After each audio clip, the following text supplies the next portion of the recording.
Hello မင်္ဂလာပါ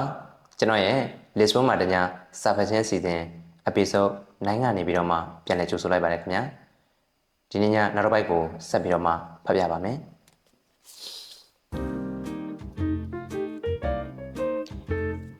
ညကလတ်သည်1919ခုနှစ်တော်လှန်ရေးကြီးပေါ်ပေါက်လာခဲ့ပြီးသည့်နောက်ပိုင်းတွင်ဥရောပတလွှား၌ရုရှားဖြူများဖွင့်လှစ်တည်ထောင်ခဲ့ကြသည့်ညကလတ်အမျိုးအစားဖြစ်သည်စပွဲတို့များသည်မင်းဆွေမင်းမျိုးအနှံဝင်များကြီးဖြစ်သည်ထိုထဲတွင်ရခင်ကကိုရင်တော်တက်မှရရှိများလဲပါကြသည်အဆဆရရဈေးကတော့ကြီးသည်ပြီးတော့ညကလတ်မှတာဝန်ရှိသူအလုံးတို့ပင်ကြီးကြီးလင်းလင်းရွှင်ရွှင်ပြပြမရှိကြဤညကလတ်များ၌တွေ့ရတတ်သည့်ထုံးစံအတိုင်းမီးရောင်များကိုခက်မိန်မိန်ခဝါဝါထွန်းထားသည်ကျွန်တော်ကတော့အပြင်စင်ကိုသဘောကျသည်စားတော့ဆိုင်မှစပွဲတို့ပြောပြလိုက်သည့်အတိုင်းကလတ်ထဲတွင်ဂျာမန်တွေအများကြီးရှိသည်သူတို့ထဲတွင်ဂျာမန်တန်ယုံမှပုဂ္ဂိုလ်များနှင့်ဂျာမန်အလုပ်ယုံစက်ယုံများမှအလုပ်သမားများလည်းပါသည်သူတို့သည်တချို့များဖြစ်စဉ်လည်းဖြစ်နိုင်မှုရှိပါသည်ရုရှားတွေကသူတို့အခြေချဖို့နေရာတနေရာရလာအောင်အားထုတ်တဲ့နေရာမှာကျွန်တော်တို့ထပ်ပို့ပြီးအောင်မြင်ကြတယ်ဟုရှုပ်ကပတ်ဝန်းကျင်ကိုတစ်ချက်မျှဝှေ့ကြည့်ပြီးပြောသည်သူတို့အဖို့အခုလိုလုပ်ပြီးနေထိုင်လာကြရတာ15နှစ်လောက်ရှိသွားပြီ15နှစ်ဆိုတဲ့အချိန်ဟာကြာပြီလို့ဆိုရမယ်ဒါပေါ့သူတို့ဟာပထမဆုံးစစ်ပြေးဒုက္ခတွေပဲကျွန်တော်ကပြောသည်လူတွေကတော့အခုထက်ထိသူတို့အတွက်စိတ်မကောင်းဖြစ်နေကြတော့မယ်သူတို့ကိုအလုပ်လုပ်ခွင့်နဲ့တရားဝင်စာရွက်စာတမ်းတွေလည်းထုတ်ပေးခဲ့ကြတယ်နိုင်ငံကူးလက်မှတ်တွေလည်းထုတ်ပေးခဲ့ကြတယ်ကျွန်တော်တို့ခင်ဗျားတို့စစ်ပြေးဒုက္ခတွေဖြစ်လာတဲ့အချိန်ကျတော့ကဘာတလွားကပေးနေတဲ့ဂယုဏတရားဟာအသုံးများလွန်းလို့ကုန်ခန်းနေပြီဒါကြောင့်လဲကျွန်တော်တို့ကိုအနှောက်အယှက်အဖြစ်အဟံအတားအဖြစ်သူတို့ကိုဖြည်းဖြည်းချင်းဝါးစားမဲ့ချတွေအဖြစ်မြင်လာကြတယ်ကျွန်တော်တို့အပေါ်မှာကျင်နာတနာတဲ့စကလုံးလေးတစ်လုံးပြောဖို့တောင်ဝန်လေးလာကြတယ်ကျွန်တော်တို့မှာအလွတ်လွတ်ပိုင်ခွင့်လည်းမရကြဘူး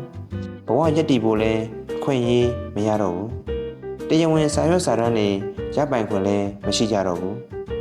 ကျွန်တော်အနေဖြင့်ဤကလတ်ထဲ၌ထိုင်မိသည့်အချိန်မှစ၍စိတ်မငြိမ်မသက်ဖြစ်နေသည်ပပက်လယ်မှအလုံးပိတ်ထား၍လည်းဖြစ်နိုင်သည်ပပက်လယ်တွင်ဂျာမန်တွေအများအပြားရှိနေပြီလည်းဖြစ်နိုင်ကြရှိသည်သူရီမဟုတ်တစုံတရာပေါ်ပေါက်လာ၍ထွက်ပြေးမည်ဆိုပါကအပေါက်တစ်ပေါက်တည်းရှိရာထိုအပေါက်သည်ကျွန်တော်တို့နှင့်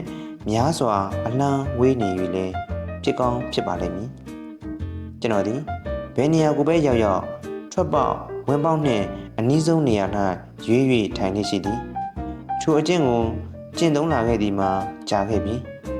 ယခုတစ်ချိန်တွင်မူကျွန်တော်ထိုအကျင့်ကိုမသုံးနိုင်ထို့ပြင်လည်းယခုထိုင်နေရသောနေရာသည်တင်မောကိုမမြင်ရအခုညာကြီးမကြီးတင်မောထွက်သွားခဲ့သည်ရှိသောဤအတွေ့သည်လည်းကျွန်တော်ကိုစိတ်လှုပ်ရှားအောင်ဖန်တီးပေးလျက်ရှိပါသည်ချက်ဝတ်သည်ကျွန်တော်အားအကဲခတ်နေသည်ကျွန်တော်အတွေ့များကိုလည်းရိတ်စားမိဟန်တူသည်သူသည်အိတ်ကက်ထဲမှတင်မောလက်မှတ်နှဆောင်ကိုထုတ်ကာကျွန်တော်ရှိ၌ရှာပေးသည်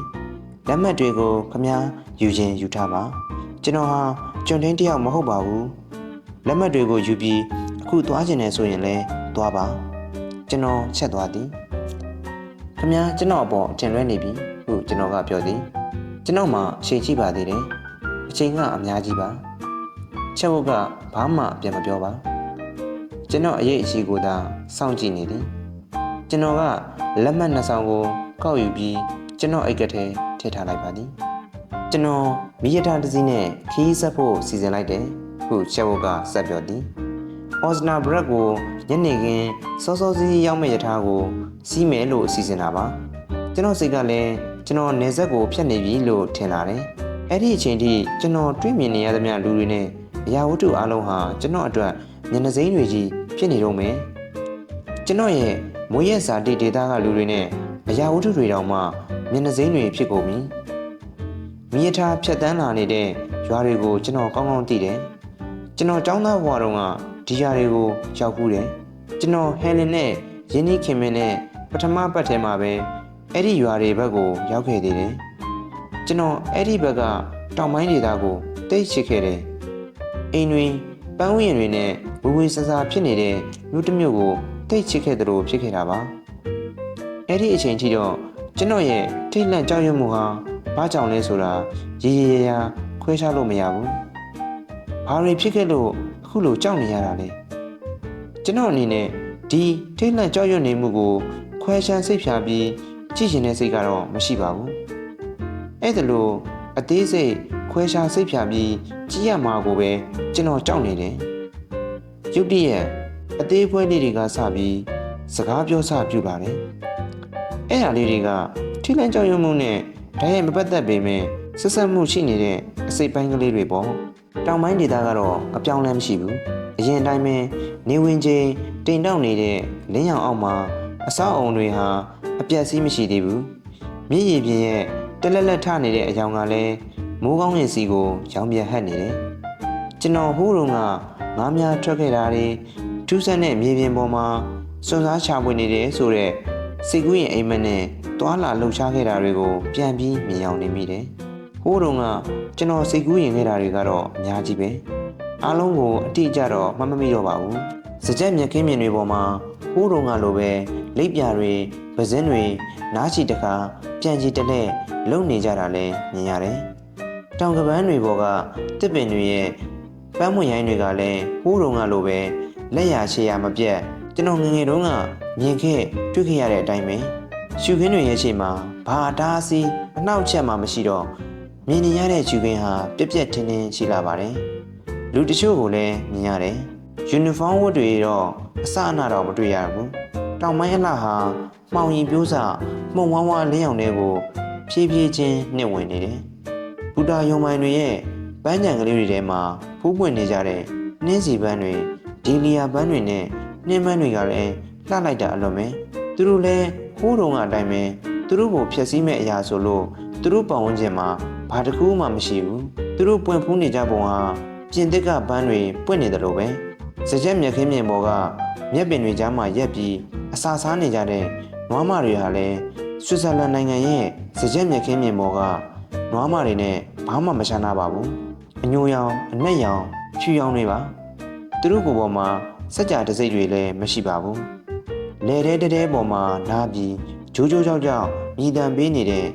ငှက်ကြားတစ်ကောင်ကိုကျွန်တော်မြင်ရတယ်။ပြန်သွားငှက်တွေကလည်းယာခင်းတွေအပေါ်မှာပြန်လိုက်ဝဲလိုက်နဲ့ဟိုးတုံကပုံစံတိုင်းပဲ။အမှန်တော့လူတွေကသာပြောင်းလဲနေကြတာပါ။တခြားအရာတွေကတော့မပြောင်းလဲပါဘူး။အဖြစ်မှန်ကိုအဲ့ဒီညကမှကျွန်တော်သတိထားမိတာပါ။သတိထားမိပြန်တော့လေဘာကြောင့်အဲ့ဒါလိုဖြစ်ရတယ်ဆိုတာ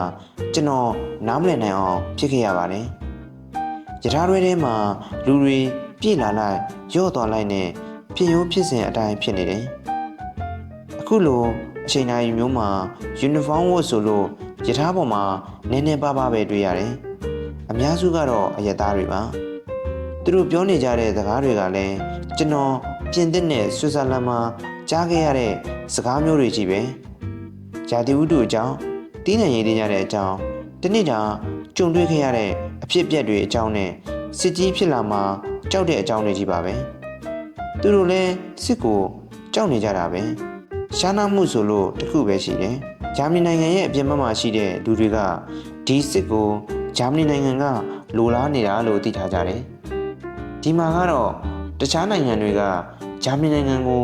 စစ်မတိုက်တိုက်အောင်လုပ်နေတယ်လို့ပြောနေကြတယ်ရှားနာမှုကတော့ဒါပါပဲလူတိုင်းလောက်နေပါကတော့ငြိမ်းချမ်းရေးပဲဒါကတော့စစ်တခုမပြစ်ပွားခင်လူတွေဟာဒီသဘောထားမျိုးအမြဲတစေရှိနေကြတာပါမြေထားရက်သွားတယ်ကျွန်တော်ဟာလူတွေကြားကတိုးဝစ်ပြီးထွက်လာခဲ့တယ်ဘူတာယုံကတော့အချိုးမပြောင်းပါဘူးကျွန်တော်နောက်ဆုံးမြင်တွေ့ခဲ့ရတဲ့အခြေအနေတိုင်းပဲဒါပေမဲ့တခုတော့ရှားနာသွားတယ်လို့ထင်တယ်ရှားမဟုတ်ပါဘူးဘူတာယုံဟာ